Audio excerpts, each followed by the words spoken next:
గత 5 దశాబ్దాలుగా ప్రతి జనరేషన్ కి తగ్గట్టు బ్లాక్ బస్టర్లిస్తూ వస్తున్న సంస్థ వైజయంతి మూవీస్. కానీ సంస్థకు ఆ పేరెలా వచ్చిందో ఎవరు పెట్టారో తెలుసా? 1974లో చలసాని అశ్వినీ దత్ 21 వయసులో కె విశ్వనాథ్ గారి ఓ సీత కథతో సినీ పరిశ్రమలో అడుగుపెట్టారు. కానీ ఆ కుర్రోడి స్వప్నం ఇంకెంతో పెద్దది. నటరత్న నందమూరి తారక రామారావు గారంత పెద్దది. ఎన్టీఆర్ గారితో సినిమా సాధ్యమైనా పట్టు వదలని విక్రమార్కుడిలా మొండితనము పట్టుదల కాని చివరికి ఎన్టీఆర్ గారి అపాయింట్మెంట్ సాధించారు. ఆయనతో ఎందుకు సినిమా తీయాలనుకుంటున్నారో వివరించమని ఎన్టీఆర్ అడిగి అతని మాటలకి ముచ్చటేసి ఒప్పుకున్నారు. అంతవరకు అశ్వినీ దత్ గారు బ్యానర్ కూడా స్థాపించనే లేదు. ఎన్టీఆర్ గారు అడిగిన మొదటి ప్రశ్నే అది, బ్యానర్ ఏమిటి అని. విజయ సంస్థ లాంటిదేదో అయితే బాగుండు అని దత్ గారు మనసులో ఉంది, కానీ బయటపెట్టలేదు. క్షణం ఆలోచనలో పడి ఆ మహనీయుడు ఎన్టీఆర్ మనసులో మరో అద్భుతమైన ఆలోచన గుప్పుమంది. అక్కడే ఉన్న కృష్ణుడి ఫోటోని చూపించి శ్రీకృష్ణుడి మెడలో ప్రతి క్షణం పరిమళాలను వెదజల్లుతూ ఎన్నటికీ వాడిపోని వైజయంతి, అదే నీ సంస్థ అని చెప్పారు. ఆ క్షణమే తన సువర్ణ హస్తాలతో వైజయంతి మూవీస్ అని తన అందమైన దస్తూరితో రాశారు. కేవలం రాయడమే కాదు, వైజయంతి ఎప్పటికీ వాడిపోని వెన్నె తరగని ఘన విజయాల్ని అందించే సూపర్ పవర్ అని ఆప్యాయంగా వివరించారు కూడా. ఆయన ఆ సంస్థలో చేసిన మొదటి సినిమా ఎదురులేని మనిషి. ఆ తారక రాముడి దివ్య సంకల్పంతో పెట్టిన ఆ పేరు, ఏ వేళా విశేషము, ఆ మహానుభావుడి హస్తవాసం. ఆనాటి నుంచి వైజయంతి మూవీస్ ఈనాటి వరకు ఎదురులేని సంస్థగా నిలిచింది.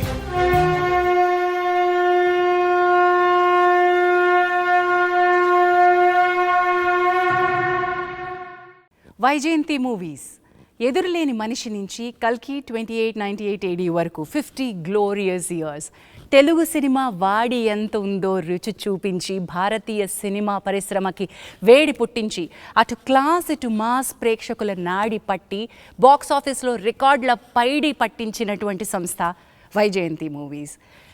అసలు తెలుగు సినిమా పరిశ్రమలో ఒక తలమానికమైనటువంటి నిర్మాణ సంస్థ మాత్రమే కాదు, తెలుగు సినిమా రంగానికి తలలో నాలుక అశ్వినీ దత్ గారు. సో ఈ 50 గ్లోరియస్ ఇయర్స్ గురించి మనం వారితో ముచ్చటించేద్దాం. దత్ గారు నమస్కారం and congratulations. Thank you very much. అసలు ఏమేమి అద్భుతాలు సృష్టించారు. 50 ఏళ్ల ఈ ప్రస్థానం ఇదంతా ఒక ఎత్తు అయితే, ఈ కల్కి 2898తో మీరు సృష్టిస్తోంది ఒక ప్రభంజనం.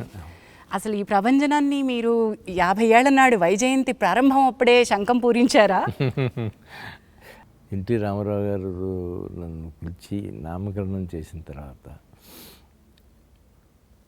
వెనక్కి తిరిగి చూడకుండా సాగిపో అని ఆశీర్వదించారు. ఆ షీట్ ఇచ్చేటప్పుడు, ఆ టైటిల్ రాసిన షీట్ ఇచ్చేటప్పుడు, వెనక్కి తిరిగి చూడకుండా సాగిపో, నీకు ఎదురు లేదు అని అన్నారు. ఒక ఎదురులేని మనిషితో ప్రారంభమైంది ఈ ప్రస్థానం. అసలు ఆ టైటిల్ తోటే మీరే ఎదురులేని మనిషి అయ్యారు ఈరోజు. నెక్స్ట్ యుగ పురుషుడు ఇలాంటివన్నీ, every title I see, every film I see ఒక బంగారమే, ఒక ట్రెండ్. ఐ ఆల్వేస్ ఫీల్ ఏంటంటే సుడి ఉంటే సరిపోదు, ఎంత అలజడి ఎంత తాకిడి అయినా సరే ఒక కొత్త ఒరవడికి నడక నేర్పించాలి అనే తపన పడ్డారు మీరు. ఇది మీకు ఎలా స్వతహాగా వచ్చింది? అంటే ఒక విజయవాడ నుంచి ప్రారంభమైన ప్రస్థానం సినిమాల్లో ఇంత బలంగా నాటుకోవాలన్న దృక్పథం ఎక్కడి నుంచి వచ్చింది? తెలియదమ్మా ఎక్కడి నుంచి వచ్చిందో అనేది. నేను ట్రైన్ ఎక్కిన రోజున ఎన్టీ రామారావుతో సినిమా తీయాలి అనుకుని వచ్చిన రోజున అదే దృక్పథంతో ఆయన దగ్గరికి వెళ్ళాను. నా మార్కెట్ ఏముంది, బాగాలేదు, నీకు తెలియదు, అయినా నువ్వు చక్కగా స్టూడెంట్వి, ఇంకా చదువుకోవాల్సింది ఉంది కదా, ఇంకెందుకు అప్పుడే ఎందుకు వచ్చావు? అది లేదండి, నా జయం ఇది, మీరు వద్దంటే ఇక్కడే ఉంటాను తప్ప నేను వెళ్ళను అన్నాను. బెజవాడికి వెళ్ళను అన్నాను. అప్పటికి ఇంకా మీ స్టూడెంటా సార్? అంటే అయిపోయిందమ్మా, అప్పుడే డిగ్రీ అయిపోయింది. డిగ్రీ పైన ఇంకేమన్నా చేయొచ్చు కదా అన్నారు ఆయన. అంటే నేను చేయనండి, మీతో వ్యాపారం చేయాలని వచ్చాను. 2 రోజులు ఆలోచించుకుని సరే అన్నారు. అట్లాగే ఎదురులే మనిషి స్టార్ట్ అయింది. ఒక రోజు అడిగారు, సినిమా నిర్మాణం అనే ఒక అంశం. నేను ఓ సీత కథ అని ఓ సినిమా తీశాను, శర్మ నేను పార్ట్నర్స్. అది మా సావరెన్ సినీ ఎంటర్ప్రైజెస్ అని ఆ బ్యానర్ మీద తీశాను. ఆ తర్వాత ఇది సపరేట్గా వచ్చి చేశాను. సో దీనికి శ్రీకారం చుట్టింది, ఈ పేరు పెట్టింది, ఎదురులేని మనిషి అనే శంఖం పూరించింది ఎన్టీ రామారావు గారు. అన్నీ ఎన్టీ రామారావు గారు. ఆయనే ఆశీర్వదించి వెళ్ళి తట్టుబట్టి పంపించారు. చాలా కృతజ్ఞుడిని. వెనక్కి తిరిగి చూసుకుంటే ఇవాళ 50 ఏళ్ళు అయ్యిందా నేను వచ్చి, అప్పుడే 50 ఏళ్ళు అయిపోయింది అని అనిపిస్తుంది. రెండోది కరెక్ట్, అప్పుడే 50 ఏళ్ళు అయిపోయింది, ఇంకా చాలా చేయాల్సింది ఉంది అని.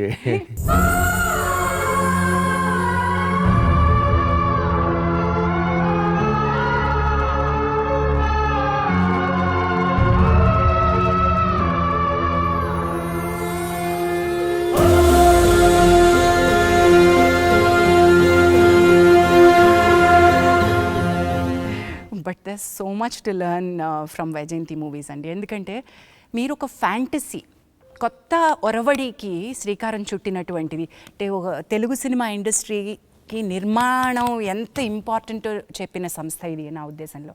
ఎందుకంటే ఒక దర్శకుడి కళ, ఒక కథారచయిత బలం, ఇవన్నీ ఒక ఎత్తు అయితే అది నమ్మి ఆ ఫ్యాంటసీని తెరకెక్కించడానికి కూడా ఒక ధైర్యం కావాలి. What is it behind that fantasy? ఏం నమ్మారు మీరు? నేను అన్న ఎన్టీఆర్ గారితో సినిమా తీయాలి అనుకుని వచ్చాను. ఆయనతో ఫస్ట్ నేను అనుకుంది ఏంటంటే, నాగేశ్వరరావు గారి లాగా ఆయన డాన్సులు అవి చేయట్లేదు, అవి చేస్తే చాలా బాగుంటుంది. అదే చెప్పాను నేను ఫస్ట్ సిట్టింగ్లోనే, మీరు ఒక డాన్స్ అవి చేయాలండి ఈ సినిమాలో, అయ్యే ఉంటే చేద్దాం బ్రదర్ అన్నాను. హే కృష్ణ ముకుంద మురారి, హే కృష్ణ ముకుంద మురారి. లంక చిన్నది కొబ్బరిలాగా ఉన్నది, లంక చిన్నది కొబ్బరిలాగా ఉన్నది.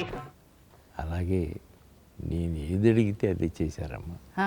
ఆ సినిమాలో 5 పాటలు ఎన్నో ఉన్నాయి, 5 పాటల్లోనూ డాన్స్ చేశారు ఆయన. అమోఘం అని ఆయనే అనుకునేవారు.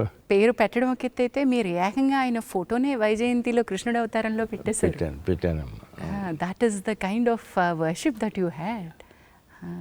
యుగ పురుషుడు తర్వాత నుంచి మీరు, బాపయ్య గారు, రాఘవేంద్రరావు గారు, ఇది ఒక ట్రయో అయిపోయారు. అవునమ్మా. అది అసలు అద్భుతం. ఎలాంటి సినిమాలు తీశారు సార్. అవునమ్మా.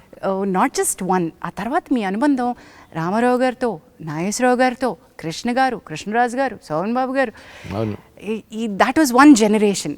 ఆ జనరేషన్ అండ్ మీ అనుబంధం ఒక్కసారి చెప్పండి సార్. నేను రామారావు గారితో తీసినప్పుడు నేను చాలా చిన్నపిల్లండి. కాకపోతే నేను ఆ కాంపౌండ్ నుంచి బయటకు వచ్చేటప్పటికి అంత పెద్దలాగానే అయిపోయాను. అంతా ఎన్టీ రామారావుతో సినిమా తీసిన బ్యానర్ ఇది, ఎన్టీఆర్తో తీసిన బ్యానర్ ఇది అని కృష్ణరాజు గారు కానీ, కృష్ణ గారు కానీ, అందరూ శోభన్బాబు గారు కానీ, పెద్ద బ్యానర్లో చేస్తున్నాం మనం అని ఆ తృప్తి నాకు ఇచ్చారమ్మా. మీరు ఏ రోజు తగ్గలేదుగా. నిర్మాణపు విలువల్ని ఎంత ఇంపార్టెంట్గా భావించారు. అంటే నేను కేవలం పెద్ద స్టార్తో సినిమా చేయడం కాదు, వాల్యూస్ కూడా అంత బాగానే ఉండాలని నమ్మారు కదా సార్. ఉండాలి అనుకుని అలాగే అనుకుని చేసామమ్మా సినిమాలు. మొట్టమొదటి సినిమాకి, రెండవ సినిమాకి, ఎదురులే మనిషికి, యుగ పురుషుడికి 2.5 సంవత్సరాల గ్యాప్ వచ్చింది. ఆ గ్యాప్లో విజయవాడ వెళ్తా వస్తా ఉండేవాడు. తర్వాత యుగ పురుషుడు స్టార్ట్ అయింది. ఇంకా ఆ తర్వాత ఇక్కడి నుంచి ఎక్కువ గ్యాప్ ఇవ్వడానికి వీల్లేదు అనుకుని పెద్ద ఆయనతోనే అడిగి నాగేశ్వరరావు, కృష్ణ గారితో మొదలుపెట్టి సినిమా తీసాం. When I look back sir, combination సినిమాలు అద్భుతంగా చేశారు సార్.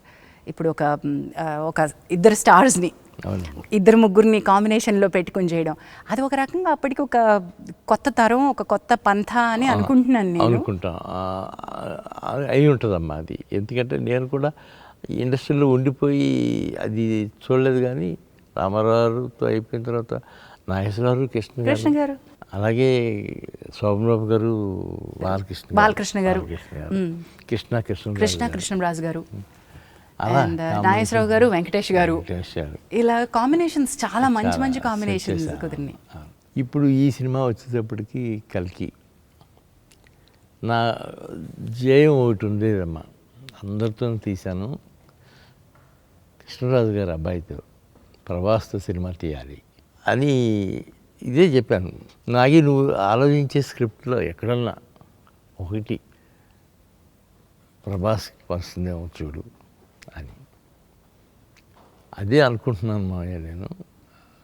ఒక 4 ఏళ్ళ నుంచి నా స్క్రిప్ట్ ఒకటి మైండ్లో ఉండిపోయింది మహానటి తర్వాత. ఇప్పుడు దాన్ని తీసి పొదులు పెడతాను అని చెప్పారు. కథ రెడీ గారు ఒకసారి వింటారా అని వినిపించాడు. అమోఘం, దీని గురించి ఎదురే ఉంది, వెళ్ళి ఆయనతో చెప్పి చెప్పుడు అని చెప్పాను. అట్లాగే వెళ్ళాడు, చెప్పాడు. ఆయన వెంటనే యాక్సెప్ట్ చేశారు. అండ్ నెక్స్ట్ వీక్ బాంబే వెళ్ళటం, ఆయనకి అమితాబ్ గారికి చెప్పటం, ఆయన వినటం, 1-2 సార్లు ఆలోచించుకోవటం, ఎట్లా చేస్తారు ఏంటి ఆయన అడగటం, ఇవన్నీ ఒక 2-3 వీక్స్ ఆయన వెంటనే ఓకే అన్నారు. ఆ తర్వాత ఎప్పటికో కానీ షూటింగ్ స్టార్ట్ అయిన తర్వాత కమల్ హాసన్ గారి గురించి ప్రపోజల్ రాలేదు. అప్పుడు ఆఖరిలో వచ్చినప్పుడు ప్రపోజల్ ఆయన కూడా వెంటనే దాదాపు 2 months టైం తీసుకున్నారు ఆయన, కమల్ హాసన్ గారు. తీసుకుని ఆయన వెంటనే ఓకే చేశారు. అంటే ఆయన నెగిటివ్ క్యారెక్టర్ ఉంది కదా నా దాంట్లో, ఎట్లా వస్తుంది ఏంటి అని ఆలోచించి ఆయన కూడా వెంటనే ఓకే చేశారు. వాళ్ళ పొద్దున సినిమా చూస్తూ ఉంటే నాకు అనిపించింది, ఇన్ని పాజిటివ్ క్యారెక్టర్స్, ఇన్ని నెగిటివ్ క్యారెక్టర్స్, ప్రభాస్ ఒక్కడి మీద ఆయన తలుచుకున్నాడు కాబట్టి ఆయనతో పాటు యావత్ క్యాస్టింగ్ అందరూ ఏకమై చేశారు ఈ cinema. Hats off to. Sir, అది అంటాం కదా, యూనివర్స్ మనం ఏదైనా ఒక బృహత్ కార్యాన్ని తలపెడితే మనకి తెలియకుండానే మనం కేవలం నిమిత్త మాత్రం అయిపోతాం, అది దాని అంతటా అది చక్రం నడిపించేసుకుంటుంది అని. కల్కి 2898 AD is India's pride sir. ఇది this is a visual treat, నా భూతో నా భవిష్యత్, ఇంటర్నేషనల్ స్టాండర్డ్. ఇది మన తెలుగు గడ్డ నుంచి పుట్టిందా అని తెలుగువారే ఆశ్చర్యపోయే స్థాయిలో సినిమా. ఇది వైజయంతిస్ 50th year అవ్వడం అనేది యాదృచ్ఛికమో లేదా ఇది ప్లాన్డో తెలియదు, కానీ this is one of the mile stone for Indian cinema according to me sir.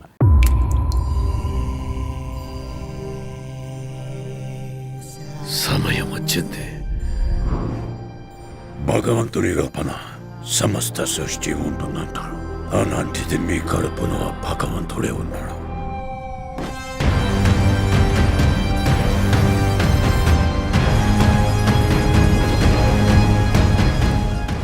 రేపటి కోసం ఈరోజుని చంపితే రేపేలా ఉంటుంది?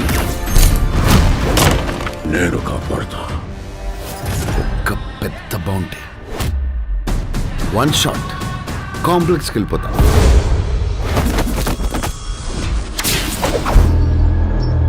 సరే, ఇంక చాలు.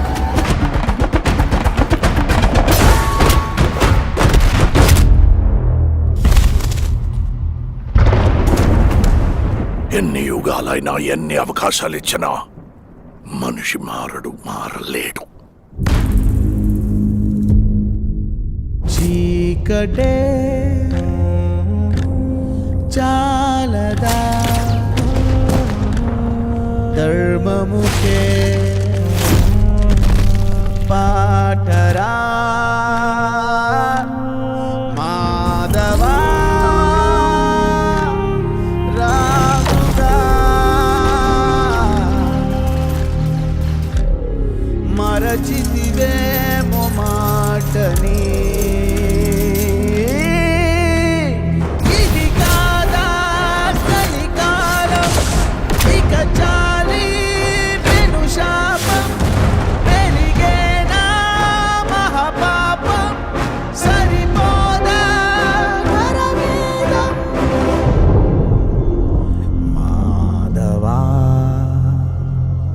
ఇంతవరకు ఒక్క ఫైట్ కూడా ఓడిపోలేదు, ఇది కూడా ఓడిపోను.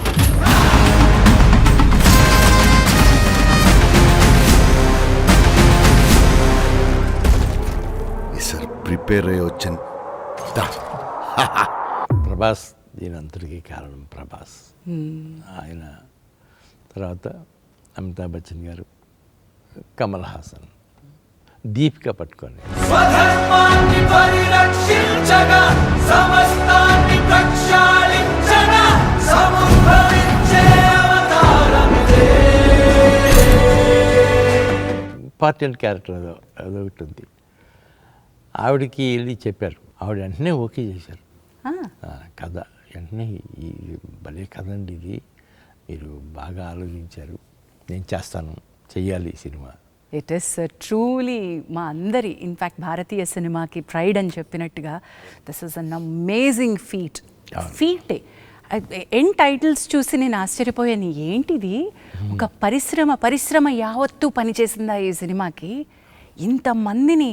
సార్ ఏ రోజు కొంచెం ఒక చిన్న సంకోచం, ఒక ఏమంటాం, ఒక సందేహం ఇలాంటివి ఏమన్నా వచ్చినాయా సార్? ఎప్పుడు రాలేదమ్మా. సినిమా మొదలుపెట్టి 3 yearsకి ఫినిష్ అయింది. ఈ 3 yearsలోనూ ఎక్కడా సందేహం కానీ డౌట్ కానీ అసలు ఎక్కడా ఎప్పుడు కలగలేదు. అతను వస్తున్నాడు, కెమెరా సర్దుకుంటున్నాడు, సినిమా షూటింగ్ స్టార్ట్ చేశాడంటే స్టార్ట్ అయినట్టే. అట్లా ఫస్ట్ 6 months షూటింగ్ మొత్తం రామోజీ ఫిలిం సిటీలో చేసి, ఆ తర్వాత ఈ ఫ్లోర్ వచ్చి ఇక్కడ సెట్ వేసి ఇక్కడ ఈ ఫ్లోర్ చూసి నెక్స్ట్ ఇక్కడే షిఫ్ట్ అయిపోదాం అని చెప్పి ఇట్లా 2.5 సంవత్సరాలు ఇక్కడే తీసాం సినిమా. మొత్తం ఈ స్టూడియోలోనే అయిపోయిందమ్మా. But what we see is, అంటే మీరు ఈరోజు చెప్తున్నారు, అది మీ ఏమంటారు దాన్ని, మీ హంబల్ నేచర్, మీ హ్యూమిలిటీ అనాలి. నేను ఇది ఒక పెద్దది నేను చేస్తున్నాను నేను అనేటువంటి ఒక దాన్ని తీసి ఇది మేము చేసాము అని మీరు క్రెడిట్ పక్క వాళ్ళకి ఇస్తున్నారు, టీంకి ఇస్తున్నారు, చూసారా? That is your humility sir. ఇదంతా టీం వర్కే, నాది ఏమీ లేదమ్మా. నేను మొదలుపెట్టిన రోజున అమితాబ్ బచ్చన్ గారిని, ప్రభాస్ గారితో పాటు అందరినీ కలిశాను. ప్రభాస్ని నమ్ముకుని ఉన్నాం, ఈ సినిమా మొత్తం ఆయనే నడిపిస్తాడు అనుకుని ఆయన మీదే అప్పచెప్పాము. అలాగే రిజల్ట్స్ కూడా ఇవాళ దానికి అనుగుణంగా వచ్చింది. Amazing, sir. Congratulations. And today you are 1,000 crore club సినిమాలో ఉన్నారు.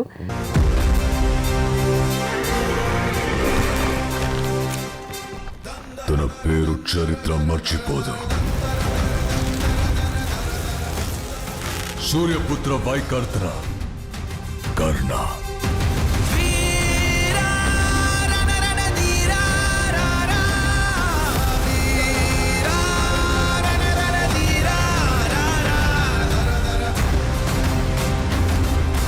The kind of budget, the kind of expanse, అంటే దానికి ఉన్నటువంటి సామర్థ్యం ఏంటో ఈ సినిమా రుజువు చేస్తుంది. ఎంత పెట్టాలో, ఎంత తీసుకెళ్లాలో అనేటువంటి స్కేల్స్ని. అంటే మీరు నిర్మాణ రంగంలో ఉన్నారు, నిర్మాణం వ్యాపారమే అనుకుని వచ్చారు. సినిమా మీ ప్యాషన్ మాత్రమే కాదు, దీనిలో నేను కొన్ని మెళకువలు నేర్చుకుని ఇది వ్యాపార సూత్రంగానే పెట్టాలి అని వచ్చారు. ఇలాంటి ఒక బృహత్తరమైన ప్రాజెక్ట్ చేపడుతున్నప్పుడు ఈ లెక్కలు, ఈ నెక్స్ట్ జనరేషన్ పిల్లలు, మీ అమ్మాయిలు, మీ అల్లుడు అందరూ కలిసి లెక్కలేస్తుంటే మీరు ఏమైనా లెక్కల్లో చెయ్యేశారా? నేను ఎప్పుడు లెక్కేయలేదమ్మా. మా స్వప్న కూడా అసలు ఎప్పుడు లెక్కేసి తీద్దాము, ఇది ఎట్లా అవుతుంది అనేది తను ఎక్కువ ఆలోచించలేదు. అసలు స్వీటీకి అసలు ఆలోచన ఉండదు అనుకోమ్మా. అసలు లెక్కకి అందుకోలేని సినిమా అమ్మ ఇది. అబ్సల్యూట్లీ లెక్కకి అందుకోలేని సినిమా. ఎంత బాగా చెప్పారు అసలు. లెక్కకి అందుకోలేని సినిమా. సార్, తెలుగు సినిమా ఇండస్ట్రీని ఒక్క చోటికి, ఒక తాటికి తీసుకురావడం, అందరికీ తల్లో నాలుకలో ఉండడం, అంటే వ్యాపారమే, పోటీయే, కానీ ఫ్రెండ్షిప్పే ఎలా సాధ్యమైంది? మీ నిర్మాణ సంస్థతో పాటు మీరు మరికొంతమంది, ఇప్పుడు ఫర్ ఎగ్జాంపుల్ రాఘవేంద్రరావు గారితో కానివ్వండి, అల్లు అరవింద్ గారితో కానివ్వండి, ఆ దిగ్గజాలందరూ ఓ చోటికి ఎలా చేరారు? ఎప్పుడు అంటే రాఘవేంద్రరావు గారు ఉన్న చోట మొత్తం అందరం ఒక చోటే ఉంటాం కదా. అలాగే ఉన్నప్పుడు అరవింద్ గారు, నేను ఒక రోజున ముందు ఈ పెళ్లి సందడి తీసేటప్పుడే అరవింద్ గారు, నేను రాఘవేంద్ర గారితో అన్నాం, ఏదన్నా ఒక కాంబినేషన్లో చిన్న సినిమా లాంటిది తీద్దామండి సరదాగా. అదైతే నేను రెడీగానే ఉన్నాను, నేను కథ కూడా చెప్తాను మీకు అని ఆయన నెక్స్ట్ 2 daysలోనో 3 daysలోనో కథ చెప్పారు. వెంటనే స్టార్ట్ చేసామమ్మా. అది పెళ్లి సందడి. త్యాగమనే దేవత సన్నిధి వెలిగే దీపం, ప్రేమ ప్రేమ ప్రేమ ప్రేమ. పెళ్లి సందడి చిన్న సినిమా ఎలా అయింది సార్? మొదలుపెట్టినప్పుడు చిన్న సినిమానేమ్మా. అది 1 crore 20 lakhs అంత అయింది, ఇంక్లూడింగ్ రాఘవేంద్ర రెమ్యునరేషన్. అది 11,30,00,000 కలెక్ట్ చేస్తుందమ్మా. అది వాట్ అ రేంజ్. ఈ రోజు మనం ఈ ఫిగర్స్ మాట్లాడుతున్నాం అంటే మరి అది సక్సెస్ రేట్లో ఎక్కడుందో. చెప్పలేమమ్మా అది. తర్వాత పరదేశీ తీసాం, అది కూడా పర్వాలేదు. ఆ తర్వాత ఇంకా నేను రాఘవేంద్రరావు గారు కలిసి స్టూడెంట్ నెంబర్ 1 అని తీసాం. స్టూడెంట్ నెంబర్ 1 ఇస్ అగైన్ సంచలనం. మీరు ఒక అంటే సంచలనం. ఇంటర్నేషనల్ పునాది అక్కడి నుంచి స్టార్ట్ అయింది. అక్కడి నుంచే స్టార్ట్ అయిందమ్మా. మా ఇద్దరిది, రాఘవేంద్రరావు గారిది నాది. ఒకసారి నేను అర్జున్ రాజు గారు ఉండగా, అర్జున్ రాజు రోజా మూవీస్ అండి, మన ఈయన విజయలక్ష్మి ఆర్ట్ పిక్చర్స్ త్రివిక్రమరావు గారు వచ్చి సరదాగా అందరితో చేస్తున్నావు కదా, మాతో కూడా చేయొచ్చు కదా అన్న. అలాగేనండి చేద్దామని నేను, త్రివిక్రమరావు గారు, దేవివర్ ప్రసాద్ కలిసి అమరాజీనామా. ఎవరు పాడగలరు అమ్మ అనురాగం కన్న తీయని రాగం. ఇది చూడండి, అంటే మనం సినిమా గురించి మాట్లాడినప్పుడు నిర్మాతలు ఒక్క చోటకి రావడం ఏంటి, ఒక స్నేహపూరిత వాతావరణంలో వ్యాపారం చేయడం ఏంటి. అట్లాగే అమరాజీనామా అట్లాగే అది సూపర్ సక్సెస్ అయిందమ్మా. అది బాగా విపరీతమైన పేరు వచ్చింది. దానికి తోడు ఇంకా ఎప్పుడు వెనకెదిరి చూసుకోలేదమ్మా, అట్లాగే వెళ్ళిపోతూ ఉన్నాయి సినిమాలు. బట్ ఐ మస్ట్ సే, ఈ ఇండస్ట్రీలో ఫ్రెండ్షిప్ నిలబెట్టుకోవడం అనేది చాలా కత్తి మీద సాము లాంటిది. ఎప్పటికప్పుడు పరీక్షలు వస్తానే ఉంటాయి. మరి మీ బెస్ట్ ఫ్రెండ్స్, ఆ ఫ్రెండ్షిప్, ప్రయాణం అవన్నీ ఎలా జరుగుతూ వస్తున్నాయి ఇప్పటికీ? మీరు అందరూ అంతే ఆణిముత్యాలు. అవునమ్మా. నేను అరవింద్ గారు ఇప్పుడు కంటిన్యూ అవుతున్నాళ్ళలో నేను అరవింద్ గారే ఉన్నాం ఇండస్ట్రీలో, అప్పటి నుంచి ఇప్పటి వరకు కూడా. అవును. అట్లాగే ఆయన పెద్దగా నాకు ఫోన్ చేసి ఎంకరేజ్ చేస్తుంటారు. ఏంటి ఆ సినిమాలు ఎలా తీస్తున్నారండి, మీకే తర్వాత ఏంటి, మీరే తీయగలుగుతారు ఇట్లాంటి అని ఆయన అంటుంటారు, నేను ఆయన అంటుంటాను. బట్ ఇప్పుడు ఒక కాంబినేషన్స్, తెరపై వెలిగినటువంటి ఒక ప్రభ మీ కాంబినేషన్లో ఒక ఒక అద్భుతాన్ని మేము చూసాం. అది జగదేక వీరుడు అతిలోక సుందరి. మీరు తలపెట్టినటువంటి యజ్ఞాల్లో చాలా యజ్ఞాలు ఒక ట్రెండ్ సెట్టింగ్ అయితే, జగదేక వీరుడు అతిలోక సుందరితోటి ఎక్కడెక్కడ రికార్డులు వర్షానికి కొట్టుకుపోయేలా చేశారు. తుఫాన్లో సినిమాని హిట్ చేశారు. జగదేక వీరుడు అతిలోక సుందరి మామూలు సినిమా కాదు. మరి దాని రిలీజ్ మామూలుగా ఎలా ఉంటుంది? 1990 మే 9న రిలీజ్ డేట్ ఫిక్స్ చేశారు. అప్పట్లో అతి పెద్ద బడ్జెట్, పాటలు ముందే రిలీజ్ అయ్యి సెన్సేషన్ క్రియేట్ చేశాయి. అన్నీ బాగున్నాయి అనుకుంటున్న టైం, సరిగ్గా అదే టైంకి అంటే 6వ తారీఖున తుఫాను వార్తలు మొదలు. సినిమా ప్రింట్స్ కూడా ఎలా పంపాలో తెలియని పరిస్థితి. భారీ వర్షాల దెబ్బకి ఎక్కడ ట్రైన్స్ అక్కడ ఆగిపోయాయి. చెట్లు, కరెంట్ స్తంభాలు కూలిపోయి మొత్తం రాష్ట్రం అతలాకుతలం. ప్రింట్స్ పంపడం ఎలా? కానీ రిలీజ్ ఆగకూడదు. తుఫాన్ని ఎదిరించి చెప్పిన డేట్కి రిలీజ్ చేయాలని పట్టు. థియేటర్స్లో కూడా మోకాల్లోతు నీళ్ళు, చివరికి ప్రొజెక్టర్ రూమ్లో కూడా నీళ్ళే. అలాగే పాపం అక్కడక్కడ మార్నింగ్ షోలు పడ్డాయి. అన్ని అంచనాలున్న అంత భారీ సినిమా కళ్ళ ముందు భవిష్యత్ నీటి పాలైపోతుంది. చేసిన పబ్లిసిటీ అంతా వర్షాలకి మట్టి కొట్టుకుపోయింది. ఇక కూర్చొని బాధపడితే ప్రయోజనం లేదు. విజయవాడ వెళ్ళి జరగాల్సింది ప్లాన్ చేద్దామని అశ్విని దత్ గారు, రాఘవేంద్ర గారు విజయవాడ వెళ్ళారు. 11వ తారీఖున విజయవాడ వెళ్ళగానే ముందు రాఘవేంద్రరావు గారిని మనోరమ హోటల్లో దించి దత్ గారు తన ఇంటికి వెళ్ళారు. ఇంట్లో కరెంట్ లేదు. ఓ చిన్న లాంతర్ వెలుగులో దత్ గారు, శ్రీమతి, ఫాదర్ ధర్మరాజు గారు, దత్ గారు ముగ్గురు ఆడపిల్లలు భోజనం చేస్తున్నారు. ఇంట్లో చీకటి, దత్ గారి మనసులో చీకటి. అప్పుడు దత్ గారు చాలా నిరాశగా, ఇదే నా ఆఖరి సినిమా ఏమో అన్నారు ఫాదర్తో. ఆ మహానుభావుడు వెంటనే, ఏం పర్వాలేదు, మంచి సినిమా తీసావు, సెటిల్ అవుతుంది, ముందు భోంచే అని ధైర్యం చెప్పారు. మర్నాడు పక్కనే ఉన్న గుంటూరు మంగా థియేటర్కి దత్ గారు, రాఘవేంద్ర గారు కలిసి వెళ్తే అక్కడ వాతావరణం వేరేగా ఉంది. క్లాస్ ఆడియన్స్ ఉండే బాల్కనీలో జనం మాస్ ఆడియన్స్లా రెచ్చిపోతున్నారు. చప్పట్లు, ఈలలు, గోల గోల. ఆశ్చర్యం ఇంకా చిన్న ధైర్యంతో గుంటూరు నుంచి తెనాలి బయలుదేరారు దర్శక నిర్మాతలు ఇద్దరు. అప్పుడే ఓ మరుపురాని సంఘటన. ఎన్టీ రామారావు గారు ఆ టైంలో మాజీ ముఖ్యమంత్రి, అపోజిషన్ లీడర్ హోదాలో తుఫాన్ ప్రాంతంలో టూర్ చేస్తూ అక్కడ ఎదురయ్యారు. దత్ గారు, రాఘవేంద్రరావు గారు కారు ఆపి ఆయన్ని కలిశారు. ఎన్టీఆర్ గారు అప్పుడు గంభీరంగా, సినిమా రిపోర్ట్ బాగుంది, సెటిల్ అయిపోతుందిలేండి బ్రదర్, కంగారు పడకండి, నేను చెప్తున్నాను అని ధైర్యం చెప్పి తన ప్రోగ్రాంలోకి వెళ్ళిపోయారు. ఆయన దగ్గర నుంచి వచ్చి కారెక్కబోతుంటే ఓ పల్లెటూరి వ్యక్తి సైకిల్ మీద అరటిపళ్ళతో వస్తూ అశ్విని దత్ గారిని, రాఘవేంద్రరావు గారిని చూసి పరిగెత్తుకు వచ్చి, ఇప్పుడే సినిమా చూశాను, అదిరిపోయింది, సంవత్సరం ఆడుద్ది అని గట్టిగా అరిచాడు. దత్ గారు, రాఘవేంద్ర గారు ఊపిరి పీల్చుకున్నారు. ఇంకా అక్కడి నుంచి సినిమా విజయ విహారం. నాన్ స్టాప్గా ఊరూరా వాడవాడలా చెలరేగిపోయింది. తుఫాను, వర్షం, అబీభత్సం ఏవీ జగదేక వీరుడు అతిలోక సుందరిని ఆపలేకపోయాయి. ప్రతి షో హౌస్ఫుల్. పడవల్లో టౌన్కి వచ్చి మరి సినిమా చూశారు. ల్యాండ్ మార్కెట్స్ ఊరికే వస్తాయా? తెలుగు సినిమా చరిత్రలోనే జగదేక వీరుడు అతిలోక సుందరి అంటే ఓ తుఫాన్. 30 ఏళ్ళయింది. ఓ చిన్న డౌట్ మిగిలిపోయింది. ఉంగరం ఏమైంది? ఉంగరాన్ని మింగిన చాప ఏమైంది? అపూర్వమైన గంధర్వగానమేదో నా మదిలో మొదలుగుచున్నది. వెనక్కి తిరిగి చూసుకుంటే ఎలా అనిపిస్తుంది సార్ ఆ సినిమా గురించి? ఒళ్ళు గగురు పడుతుందమ్మా. జగదేక వీరుడు అతిలోక సుందరి అది మొదలుపెట్టినప్పుడే మేము అదే అనిపించింది, ఈ సినిమాలుకి భిన్నంగా ఏదో తీయాలి, బాస్ కాల్చిస్తే తీయాలి అని అనుకుని జగదేక వీరుడు అతిలోక సుందరి కథ రెడీ చేస్తే ఆయన బాగా ఇంప్రెస్ అయ్యి ఆ తర్వాత ఆయన కూడా 1.5 month 2 months ఈ కథ మీద కూర్చున్నారు. దాదాపు ఆ కథ మీద 27 మంది రైటర్స్ వర్క్ చేశారు. 27 మంది. 27 మంది.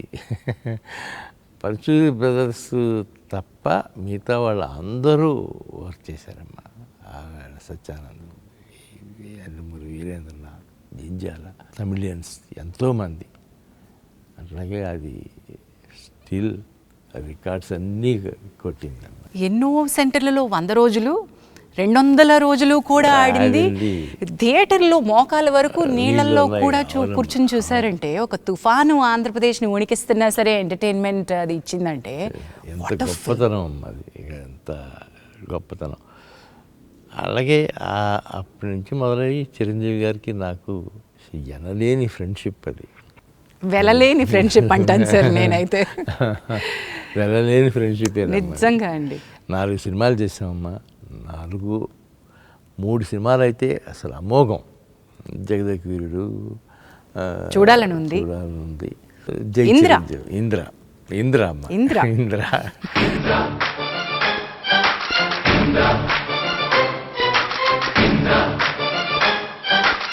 Veerashankar Reddy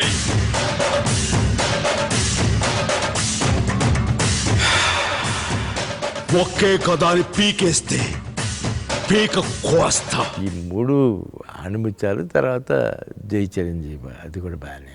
yes, the range that the films have. అంటే మీరు ఎంత హంబుల్గా ఎలా ఉండగలుగుతారా అని నాకు ఎప్పుడూ ఆశ్చర్యంగా ఉంటుందండి. ఒక స్థాయిలో, పతాక స్థాయిలో మీరు రికార్డులు చూశారు, అంతే స్థాయిలో సింపుల్గా ఈ సినిమా ఆడలేదు అనే అంత సింపుల్గా తీసుకోగలిగారు. ఎలా తీసుకున్నారు మీ కొన్ని బాక్స్ ఆఫీస్ దగ్గర అనుకున్నంత సాధించని సినిమాల్ని? నాకు ముందే కొద్దిగా సినిమా మొదలుపెట్టగానే కొంతకాలం అయిన తర్వాత అనుమానం వస్తుందమ్మా, ఏదో కొద్దిగా మన టేస్ట్లో లేకుండా పక్కకి వెళ్తూ ఉంది అని. అలాంటప్పుడు అది మెంటల్గా ప్రిపేర్ అవుతాను నేను కూడా ముందుగానే. ఓహో, ఇది మన దారిలో లేదు, దీనికి ఖర్చు అంటే ఇవాళ ఖర్చు అదుపు చేయలేము, దీన్ని అలా వదిలేసేయటమే తప్ప మనం చేయగలిగింది ఏమీ లేదు అని అనుకుంటాం. సో ముందే ప్రిపేర్ అయిపోయారు కాబట్టి అది బాక్స్ ఆఫీస్ దగ్గర దాని నంబర్స్, దాని రాబడులు ఎఫెక్ట్ చేయలేదు మిమ్మల్ని? చేయలేదమ్మా. బాగా వర్స్ట్ అయ్యాంలే మనం కూడా సినిమాల మీద సినిమాలు తీసి ఒక 2 years 3 years రెస్ట్ తీసుకుందాం అని అనుకున్నా. ఆ టైంలోనే మా పిల్లలు వచ్చారు. వాళ్ళు వచ్చి కరెక్ట్గా ఎవడే సుబ్రహ్మణ్యం సినిమా స్క్రిప్ట్ తీసుకొచ్చారు.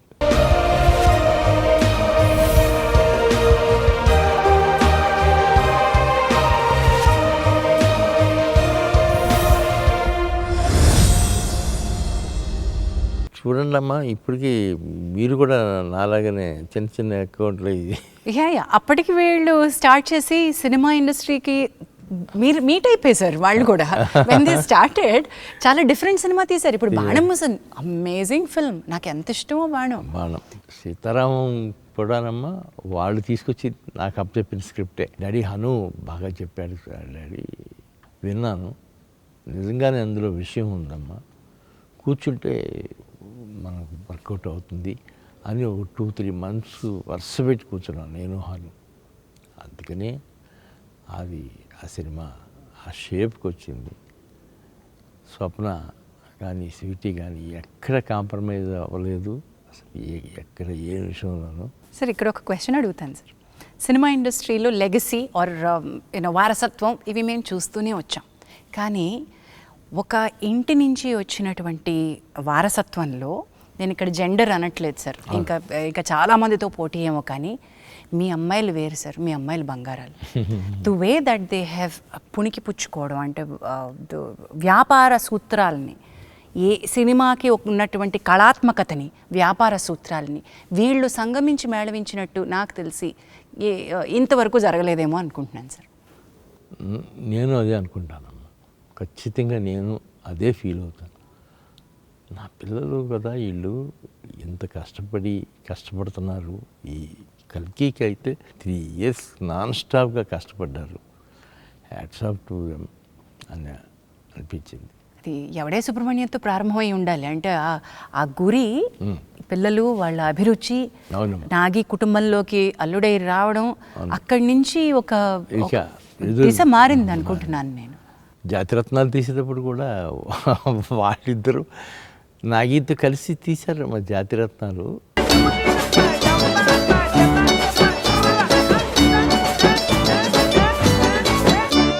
జాతిరత్నాలు అనేది అసలు ఎలాంటి సినిమా అమ్మా అది కూడా. సార్ అది కోవిడ్ తర్వాత తెరలు తెరుచుకుంటే మళ్ళీ ఒక తెరలుగా నవ్వి రికార్డులు తెరలుగా మళ్ళీ రాసుకోవచ్చు అన్నట్టుగా తయారైన సినిమా. I was so proud of Jathiratnalu Dutt garu. I can't tell you, థియేటర్కి వెళ్ళి కూర్చుని ఏడ్చాను నేను.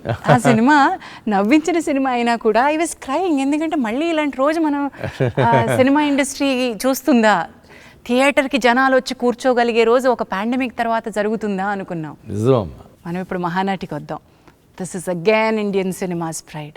టుడే మేము కల్కి గురించి ఎంత గర్వంగా చెప్పుకుంటామో, ఒక మహానటి, ఒక సీతారామం, వీటి గురించి కూడా చెప్పుకోవాలి. మహానటికి ముందు, మహానటి తర్వాత నేను అనేంత స్థాయిలో సినిమా తీశారు sir. That is always a pride. మీకు ఎలా అనిపిస్తుంది సార్ ఈ సినిమా వెనక్కి తిరిగి? నిజంగానమ్మా, ఆ 2 సినిమాలు కూడా మహానటి, అనగనగా ఒక మహానటి, సీతారామం. సీత, ఎవరు నువ్వు? 4 మాటలు పోగేసి ఉత్తరం రాస్తే కాశ్మీర్ని మంచు కొదిలేసి వస్తారా? ఆ 2 గ్యాప్లో తీయటం కాదమ్మా, అసలు సినిమా అంటే ఇదేనేమో అన్న లెవెల్లో తీసింది. వీళ్ళు ఇలా కాక ఇంకో రకంగా సినిమా తీయలేరా అనిపించింది సార్. ఏంటి సింపుల్గా వీళ్ళు సినిమాలు చేయలేరా అని. చాలా చాలా గొప్పగా తీస్తే సినిమాలమ్మా 2. ఒక విషయం చెప్పండి సార్, ఒక సూత్రం, వ్యాపార సూత్రం, మనం కమర్షియల్ ఎలిమెంట్, ఇదిగో ఇంత పెడుతున్నాం, ఇంత వస్తుంది, దీనికి ఎంత మనం చేయాలి అనే లెక్కలేవో ఉంటాయి కదా. ఈ పిల్లలు కథల కంటెంటే ఒక డ్రీమ్ బియాండ్ ఇండియన్ స్క్రీన్స్ కంటెంటే మీకు ఎలా అనిపించేది? నేను ఎక్కడ వీళ్ళకి పబ్లిసిటీలో కానీ బడ్జెట్లో కానీ రిస్ట్రిక్షన్స్ పెట్టలేదమ్మా. మీరు రిస్ట్రిక్షన్స్ పెడితే పాడైపోతారమ్మా, ఎటు కాకుండా అయిపోతుంది. మీరు ఓపెన్గా తీసేయండి, పర్వాలేదు, నేనున్నాను కదా, చూసుకుందాం. అంతకు తప్ప మీరేమి కాంప్రమైజ్ అయ్యి ఇది అది అని అనుకుని 2 గంతులు వేయద్దు అని చెప్పాను. అలాగే మోస్ట్ సక్సెస్ఫుల్ పిక్చర్గా తీశారన్నమాట. వాళ్ళిద్దరికి hats off to them. Hats off and amazing strength sir. పర్ఫెక్షనిస్ట్లు అండి బాగా. ఏం పర్ఫెక్షనిజం అండి అది? హౌ? కొన్ని చూసి చూడనట్టుగా వెళ్ళాలమ్మా అని మీరు ఎప్పుడైనా సలహా ఇచ్చారండి ఆడపిల్లలందరికీ? లేదండి, నేను ఇప్పుడు ఇవ్వలేదమ్మా అసలు. మీరు అనుకుందే తీస్తున్నారు కదమ్మా, ఇంకేంటిది ఏంటి కాదు డాడీ, కొద్దిగా ఎక్కువైంది, ఎక్కువైతే అవుతుందమ్మా, దానికి ఏంటి సమస్య ఏముంది పెద్ద. సో రక్తం నుంచి వచ్చింది అది. Okay. So as I was telling you, మనం we have to talk about Sita Ramam అనే ఒక సినిమా గురించి మీరు ఇందాక చెప్తూ, ఈ సినిమాకు 2 నెలల కథ కూర్చున్నాను అన్నారు కదండి. ఏ పాయింట్ మీకు చాలా బాగా అనిపించింది? ఎలాంటి విషయాల్లో మీరు కథ దగ్గర కూర్చుంటారు? ఇది అసలు పాయింట్ ఎత్తుకోవటంలోనే అదే గొప్ప పాయింట్ అమ్మా. సీతారామం జమీందారీ వంశంలో పుట్టిన అమ్మాయి, ముస్లిం యువతి సైనికుడిని సెలెక్ట్ చేసుకుని పెళ్లి చేసుకుంటాను అనే దాంట్లో వాళ్ళ అన్నయ్య ఈ లోపల గొప్ప సంబంధం తీసుకొచ్చాడు. వాళ్ళ ఫ్యామిలీకి సరిపడా సంబంధం, అట్లా సెటిల్ అవ్వాల్సిన వాళ్ళు ఇట్లా అయిపోయారు ఏంటి అనిపించే లెవెల్ కథ. అది మామూలు కథ కాదు. సీతారామం అనేది నా లైఫ్లో ఎప్పుడూ మర్చిపోలేని సినిమా. నెలకి 600 సంపాదించే సైనికుడి కోసం అన్నీ వదిలేసి వచ్చిన మహారాణి ఈ జన్మకు ఇక సెలవు. ప్రిన్సెస్ నూర్జహాన్.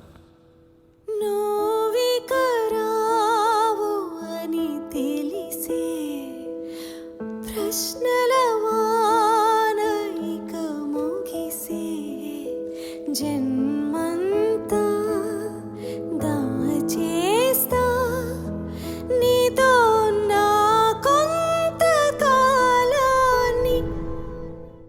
స్వప్న ప్రియాంకకి ఎప్పుడు చెప్తాను, అమ్మ ఎప్పుడన్నా రుణపడి ఉన్నానంటే ఈ సినిమా విషయంలో మాత్రం మీకు రుణపడి ఉంటాను.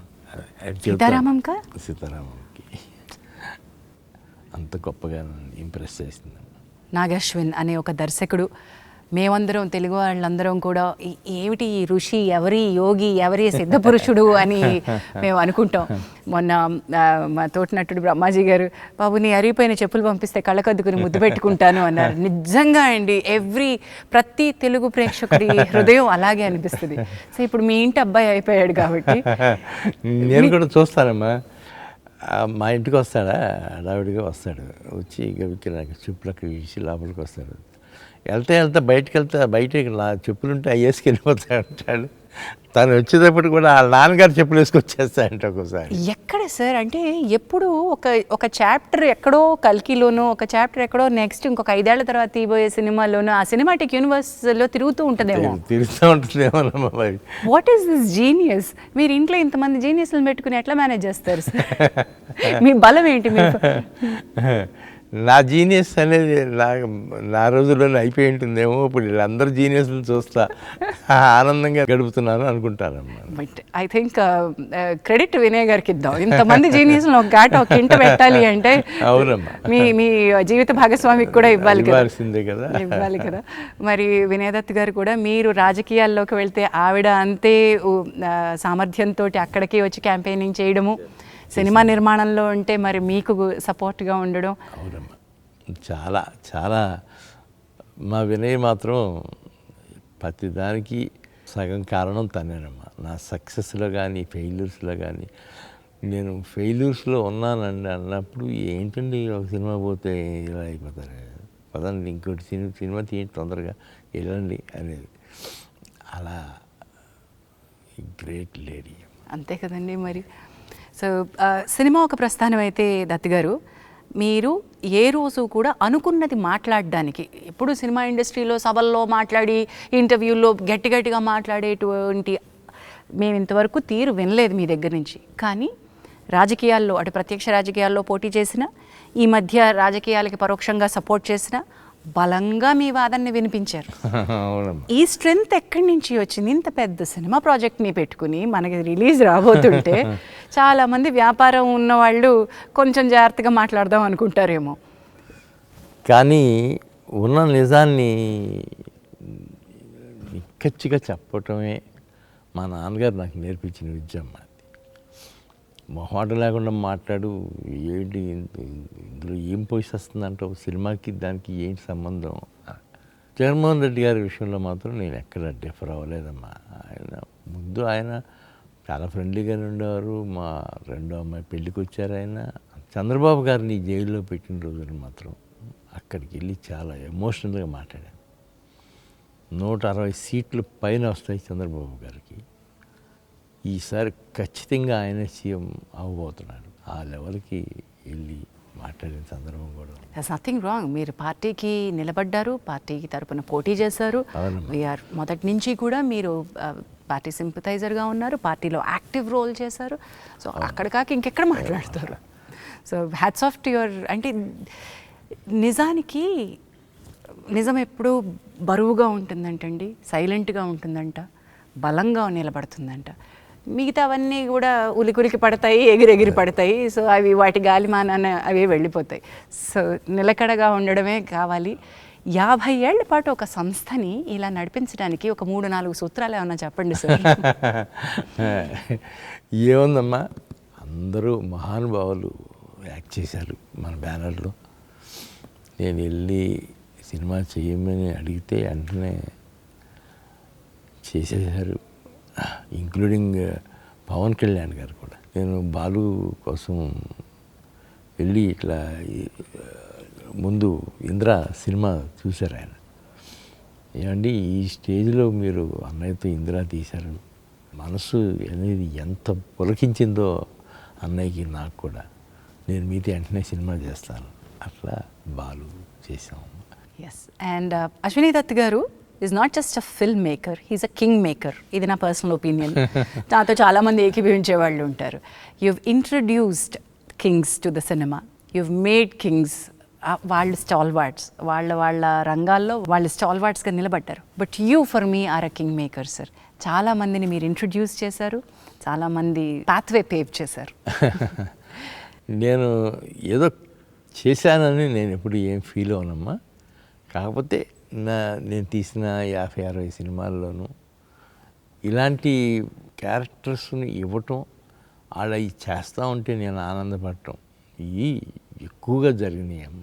I'm very happy for that. Yes. మీ అంటే పిల్లలు నెక్స్ట్ జనరేషన్ రావడం ఒక ఎత్తు అయితే, ఇప్పుడు చిరంజీవి గారు, కృష్ణ గారు మీ బ్యానర్లో వర్క్ చేసినట్టయితే వాళ్ళ పిల్లల్ని కూడా మీ బ్యానర్ నుంచి ఇంట్రడ్యూస్ చేయాలనుకోవడం, అది వాళ్ళు కూడా మిమ్మల్ని నమ్మి ఇచ్చినటువంటి బాధ్యతే కదండి. ఇచ్చిన బాధ్యతేనమ్మా. ఫస్ట్ కృష్ణ గారమ్మ, నెక్స్ట్ చిరంజీవి గారు, అందరూ అరవింద్ గారు, తారక రత్న, 1 నెంబర్ కుర్రారు కానీ తారక్ స్టూడెంట్ నెంబర్ 1 అన్నీ అట్లా వచ్చినాయనమ్మా. ఆ సీజన్లో నేను కూడా రాఘవేంద్ర గారు పక్కన ఉండేవారు కాబట్టి కొన్ని సినిమాలు ఆయనతో పాటు పార్ట్నర్షిప్లో తీసాం కదమ్మా. 2-3 సినిమాలు తీసాం. దర్శకేంద్రుడి మ్యాజిక్ టచ్ తోటి వచ్చిన, బట్ దెన్ అది ఆ చొరవ, ఇది మీ మీద నిర్మాణ సారథ్యం, బాధ్యత పెడితే ఎంత ఎఫెక్టివ్గా మీరు వర్క్ చేయగలుగుతారనే నమ్మకం కూడా ఈక్వల్లీ ఇంపార్టెంట్. నిజమమ్మా. మీరు నాకు సూత్రాలు చెప్పలేదు అటువై. సో 50 ఏళ్ళ ఈ గ్లోరియస్ ఇయర్స్లో ఒక నిర్మాణ సంస్థకి ఫస్ట్ మీరు చెప్పింది యాక్టర్స్. అవునమ్మా. నెక్స్ట్ ఇంకేం కావాలి? నెక్స్ట్ మన గుడ్డి ధైర్యమేనమ్మా. గుడ్డి ధైర్యం, అయ్యో బాబోయ్, దాన్ని గుడ్డిగా నమ్మడం కష్టం సార్. అలా కుదిరిందమ్మా అంతే. కథని నమ్మడము లేదా దర్శకుడిని వినడము, దానిలో మన జడ్జ్మెంట్, ఇక్కడ గుడ్డిగా ఉండడం కంటే, ఇప్పుడు మీరు చెప్పారు 2-3 నెలలు కూర్చున్నారు, 27 మంది రచయితలు కూర్చున్నారు. It is not just blind అనుకుంటున్నాను సార్. లేదమ్మా, ఆ సినిమా వరకు అది నిజంగానే మీరు అన్నట్టు బ్లైండ్ కాదు. అది అట్లాగే 27 మంది రైటర్స్ అవసరం అనుకున్నప్పుడల్లా పిలిచామమ్మా. దానికి మాత్రం నేను ఎప్పుడు హ్యాట్స్ ఆఫ్ టు చిరంజీవి గారు, హ్యాట్స్ ఆఫ్ టు రాఘవేంద్ర గారు. వాళ్ళిద్దరూ దాదాపు 3 months నా అపార్ట్మెంట్, మద్రాస్ అపార్ట్మెంట్లో వీళ్ళందరినీ కలిసి కూర్చొని వండుతుంటే, అది కదా సినిమా అంటే గొప్పతనం, అది అనిపించిందమ్మా. తత్గారు, one quick round up. Today కల్కి 2898 AD, ఇది కలికాలం. ఎప్పటి వరకు కల్కి ఎప్పుడు వస్తారో తెలియదు, కానీ మా అందరికీ కూడా ఎదురు చూపులు వదిలేసి వెళ్ళిపోయారు. The last, it's a cinematic verse. ఇందులో ఎన్ని సినిమాలు వస్తాయో మాకు తెలియదు, ఎన్ని కథలు, ఎన్ని క్యారెక్టర్లుగా చెప్తారో మాకు తెలియదు. బట్ మేము చూడాలనుకుంటున్న ఇమ్మీడియట్ నెక్స్ట్ భాగం సంగతి ఏంటి? దాని నుంచి మాకు ఏమైనా కొంచెం ముందు తురుపు ముక్కలు వదులుతారా? దాని నెక్స్ట్ భాగం రెడీగానే ఉందమ్మా. ఈ ఇయర్ ఎండింగ్కి రెడీ అవుతుంది అది. సో వాట్ ఈస్ ప్రాజెక్ట్ కే అని మొదలుపెట్టారు. ఆ ప్రాజెక్ట్ కే అనే ఆసక్తిని కలిగించి, ఇప్పుడు కల్కి నెక్స్ట్ ఏమవుతుంది అనే ఆసక్తిని రగిలించి, వాట్ ప్రభంజనాలు సృష్టిస్తున్నారో, దీని సామర్థ్యం ఇంకా ఎంత ఉందో మనం వేచి చూడాల్సిందే. వైజయంతి మూవీస్ పేరు పెట్టింది ఎన్టీ రామారావు గారు. వారు మీకు ఆల్మోస్ట్ గురు సమానులు, దైవ సమానులు అనే మీరు అంటారు. మరి మీకు తల్లిదండ్రుల బలం కూడా ఎక్కువ ఉంది. నాన్నగారు ఆశీస్సులతోటి వారి ప్రెజెన్స్ అని వేసి ప్రతిసారి దాని తర్వాత వచ్చే టైటిలే నాన్నగారికి. ఆయనకి ఎప్పుడు క్రెడిట్ ఇస్తారా మీరు? ఎప్పుడు నాన్నగారు గురించి నేను మర్చిపోలేనమ్మా. ఆయన లేకపోతే నేను లేను కదా. ఒకగానొక కొడుకుని అని అల్లారుముద్దుగా పెంచారు. నేను ఈ సినిమా రంగంలోకి వెళ్తాను అన్నప్పుడు ఆయన కొద్దిగా మనసు కొద్దిగా బాధపడి ఉంటుంది. వారు అప్పటికి ఏ రంగంలో ఉన్నారండి? అప్పుడు ఆయన ఎలక్ట్రికల్ కాంట్రాక్టర్. వారు వ్యాపార రంగంలోనే ఉన్నారు. వ్యాపార రంగంలో కూడా మంచి రంగంలో ఉన్నారు. ఆ తర్వాత నా దగ్గరికి వచ్చేసారు, ఇక నాతో పాటు ఉండేవారు. సినిమా గురించి ఏమీ తెలియని ఒక కుటుంబం నుంచి మీరు ఏ కళని మోసుకుంటూ హైదరాబాద్ వచ్చారు సార్? విజయవాడ నుంచి చెన్నై ఎలా వెళ్ళారు? నిజమేనమ్మా, అది నాకే ఆశ్చర్యం అనిపిస్తుంది. నేను చూసే సినిమాలు లైబ్రరీ లాగా వాడుకుని వీటిలో నుంచి వచ్చాను. రామారావు గారిని నాగేశ్వరరావు గారి లాగా డ్యాన్స్ చేయించాలి అనుకునే దీంతో వచ్చి సినిమాలు తీయటం అంటే జోక్ కాదు కదమ్మా. అండ్ దానికి తోడు మీ తల్లిదండ్రులు మీరు ఒప్పించి రావడం, దీనిలో వ్యాపారంలో డబ్బులు పెడతారంటే పైగా సినిమా అనగానే కొంచెం కంగారు ఉంటుంది. పెడతారు అసలు. అలాంటిది మా నాన్నగారు కొద్దిగా హెసిటేషన్గా ఉంటే మా అమ్మగారు ఏం లాభం లేదు, వాడు ఏం చెబితే అది చేయాల్సిందే, మీరు ఏమో ఒక సినిమా చేస్తారు ఏమవుతుంది తీయించండి పోనీ అని గట్టి పట్టుబట్టింది మా అమ్మ. ఇంకా అలాగే ఒక సినిమా అంటే ఎక్కడ ఆగుతుందమ్మా అది. అలాగే ఎదురులేని మనిషి దగ్గర నుంచి ఆయన కూడా ఇంప్రెస్ అయిపోయారు మా ఫాదర్. సో తర్వాత సినిమా నిర్మాణంలో వారేమన్నా ఎప్పుడన్నా ఒక సలహా ఇవ్వడమో లేకపోతే మీకు ఏమన్నా పాలు పంచుకోవడం అలా ఎప్పుడు ఉండేదమ్మా, డిస్కషన్ జరుగుతూ ఉండేది. చాలా బాగా తీశారు, ఇది ఒకటి ఈ కొద్దిగా అది జాగ్రత్త పడి ఉంటే పోయేదిరా రావేసిందాం, సరేలే ఏముందిరా మళ్ళీ ఇంకో సినిమా తీస్తాం. రావచ్చండి, మా మంచి సినిమా సార్, మంచి సినిమా, నాకు చాలా ఇష్టమైన సినిమా. బట్ దాన్ని మీరు అన్నట్టుగా ఎక్కడో చోట కథలో ఆ టైంకి లోపం ఉంది కానమ్మా. ఆర్ఎల్స్ అది చాలా చాలా క్లాసీగా తీసిన సినిమా సార్. క్లాసీగా తీసిన సినిమా. మీరు ఏ లెవెల్ని సినిమా స్థాయి ఎంత పెట్టాలో దానికి ఏ రోజు తగ్గించలేదు. ఇన్ఫ్యాక్ట్ సినిమా స్థాయిని ఎప్పటికప్పుడు అలా పెంచుకుంటూ వచ్చారు sir. The way that you made films, you believed, మీరు కథని నమ్మారు, మీరు దర్శకుడి యొక్క విజన్ని నమ్మారు, ఆ స్టార్ యొక్క వాల్యూస్ని ఏమాత్రం తగ్గించలేదు. అదే మీ బలం అనుకుంటాను సార్. నేను నిజమేనమ్మా, నేను కూడా వెనక్కి తిరిగి చూసుకుంటే నా సినిమాలు అన్నీ మిగతా సినిమాల కంటే చాలా డిఫరెంట్గా ఉంటాయి. మిగతా ప్రొడ్యూసర్స్ తీసే సినిమాల కంటే మరి నా అదృష్టం అనుకోవాలా లేకపోతే నేను సెలెక్ట్ చేసిన విధానం ఏంటో తెలియదు, కానీ దత్ సినిమా వస్తుంది, అమ్మయ్య కాలక్షేపం జరిగిపోద్ది, సమ్మర్లో కానీ వింటర్లో కానీ ఎక్కడైనా సరే అనే మాట ప్రేక్షకులు ఒక సరికొత్త. కొన్ని సినిమాలు థియేటర్లోనే చూడాలి. So this is a theater film.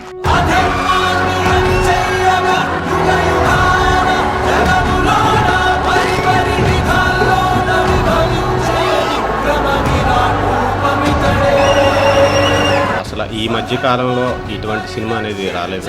అన్ని థియేటర్స్ హెవీ క్రౌడ్స్, ఎన్ని థియేటర్స్ ఇస్తారు అన్ని క్రౌడ్స్. జనరల్గా ఎప్పుడు వచ్చే ఆడియన్స్ వేరే సినిమాకి, కానీ ఎప్పుడు రాని ఆడియన్స్ కూడా ఈ సినిమాకి రావడం అనేది మేము చాలా తర్వాత చూస్తున్నాం. అది బుక్ మై షో అయితే ఇంకా ఈ మధ్య కాలంలో చాట్ బస్టర్ అనొచ్చు. ఎవరిని అడిగినా కూడా it is like a Hollywood movie అంటున్నారు. मैं तो फैन हो चुका हूँ प्रभास का, ये सब पिक्चरें कमाल की हुई. అది కాక 6 నెలల నుంచి సినిమా థియేటర్లు జనవరి నుంచి ఇప్పుడు వరకు సినిమా థియేటర్లకి కలెక్షన్స్ లేక చాలా బోసిపోతున్నాయి. అసలు మాకు ఇప్పుడు థియేటర్స్ అన్ని కలకల్లాడుతూ ఆఫ్టర్ లాంగ్ టైం ఈ సినిమా రావటం ఒక పండగ వాతావరణం. మాకు మళ్ళీ ఒక లైఫ్ ఇచ్చింది కాల్కి అనేది. This has been our biggest extended 4-day weekend. ఇప్పుడు జగదాంబలో ఇప్పటికీ కూడా ఇవాళ ఫస్ట్ షో కూడా హెవీ క్రౌడ్తో ఫుల్ అయింది. And we did 90% occupancy, and it was a great business for us even on Monday and Tuesday and Wednesday. Safe to assume that Kalki would be around in theaters for a very long period of time. మళ్ళీ ఇట్లా cinema రావాలో ఎప్పుడు వస్తుందో తెలియదు, కానీ this is the biggest block buster of this year.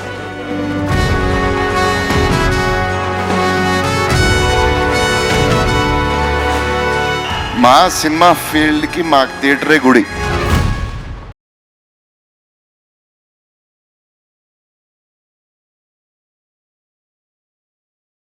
ఒక పంటనిచ్చారు. జగదేకవీరుడు అతిలోక సుందరి ఎలా అయితే ఒక తుఫానులో జనాన్ని థియేటర్లకి రప్పించిందో, దత్ గారు మీరు తీసిన ఎన్నో సినిమాలు థియేటర్లు వెలవెల్లబోతున్న టైంలో మళ్ళీ తిరిగి కళకళలాడేలాగా జనాల్ని రప్పించేయండి. చేస్తున్నాం. అది మీకే కుదిరింది. ఇది కల్కి వచ్చే ముందు ఒకసారిగా ఏంటి అనాలిసిస్ అంటే 6 నెలలు దాదాపు 7 నెలలు 9 నెలల నుంచి సినిమా లేదు సార్. స్తబ్దత, థియేటర్లన్నీ మూసేస్తున్నారు. ఇలాంటి పరిస్థితుల్లో మీరు వచ్చి ఇప్పుడు అర్జెంటుగా దీన్ని గంట కొట్టాలి, దీన్ని ఎక్కడో కొడతారు మీరు, మీ మీద నమ్మకం ఉంది అని అంటే నిజంగా బరువు బాధ్యత పెరిగిపోయింది. జయగంట కొట్టారు సార్, మామూలు గంట కూడా కాదు. తిరిగి రమ్మనే జయగంట కొట్టింది కల్కి. అండ్ విజయ ఘంటా పదంలోకి దూసుకెళ్ళిపోతుంది. ఇంకా ఎక్కడికి వెళ్తుందో, దీని సామర్థ్యం ఎక్కడుందో అన్న తెలియదు, ఇప్పట్లో ఏమీ తెలియదు. ఇవాళ సడన్గా ఇవాళ ఏమైనా తగ్గుతాయి అనుకుంటే నిన్న బాగానే ఉంది, ఇవాళ మళ్ళా బాంబే నుంచి ఇక్కడి నుంచి ఎక్కడి నుంచి అదే ఫోన్లు అయ్యే కనెక్షన్స్ మారుమోగిపోతూ ఉన్నాయి. యూ యాజ్ అ ప్రొడ్యూసర్ ఒక multi starrer, multi language starring. ఇందులో మీరు గమనిస్తే నాగీస్ విజన్లో రకరకాల జాతుల సమ్మేళనం కనిపిస్తుంది. యాక్టర్స్లో కూడా కన్నడ, తమిళ, మలయాళ, బెంగాలీ, ఎన్ని రకాలు, ఎంతమంది ఆర్టిస్టులు. అంటే నేను అమితాబ్ బచ్చన్ గారు, దీపికా పడుకోన్, ఇలా ప్రభాస్ గారిని పక్కన, ఇలా పెద్దవాళ్ళని పక్కన పెడితే ఎలాంటి కాస్ట్ అండి, ఎలాంటి ఆర్టిస్టులు. ది వే దట్ విజన్కే అందనంత గొప్పగా తీశారు.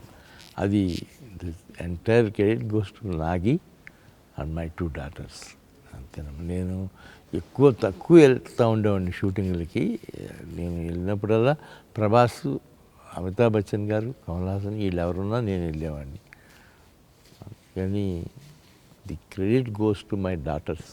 You must be a proud father than a proud producer. Yes, డెఫినెట్గా అమ్మా, ప్రౌడ్ ఫాదర్. పుత్రికోత్సాహం అనుభవిస్తున్నారు దత్ గారు. నిజంగా మా గుండెల నిండా పండగగా ఉంది మీకు. I wish and bless that ఈ కల్కి ప్రస్థానం ఎన్ని సినిమాటిక్ యూనివర్స్లో ఎన్ని సినిమాలు వస్తే అన్ని ప్రస్థానాలకి ఇదే జయగంట కొట్టాలని కోరుకుంటున్నాను సార్. సో టాకింగ్ అబౌట్ థియేటర్కి జనాలు రప్పించడం, ఇంకోటి కూడా గుర్తు చేస్తాం మీకు, మహానటి టైంకి కూడా అదే జరిగింది. కొంత సైలెంట్గా ఉన్న పీరియడ్లో మహానటి థియేటర్లకి జనాన్ని ప్రభంజనంలో రప్పించింది. అవునమ్మా. అది ఈవెన్ శుభలగ్నం కూడానమ్మా. శుభలగ్నం నా పర్సనల్గా నాకు అప్పుడు ఏదో 1-2 ఫెయిల్యూర్స్ తగిలినాయి. ఆ తర్వాత కృష్ణారెడ్డి గారు ఒకరోజు ఆఫీస్కి వచ్చి, ఏంటండి ఖాళీగా ఉన్నారేంటి, మీరు సినిమా మొదలు పెట్టండి, నేను చేస్తాను అన్నారు వచ్చి. అరే ఏదో వండర్గా ఉంది కృష్ణారెడ్డి గారు, మీరు చేస్తారంటే నేను వెంటనే మొదలు పెడతానని. వెంటనే మొదలు పెట్టామమ్మా. శుభలగ్నం కథ చెప్పి వెంటనే ఆయన సినిమా తీసిచ్చారు. అది అందుకని కృష్ణారెడ్డి గారు ఒకటి నేను ఎప్పుడూ మర్చిపోతాను. సో దాట్ ఈస్ ఆల్సో మీరు అప్పటి వరకు చేసిన సినిమాలన్నీ ఒక ఎత్తు అయితే, శుభలగ్నం కూడా ఒక చిత్రమైన ఫ్యామిలీ జానర్లో వచ్చిన సినిమా.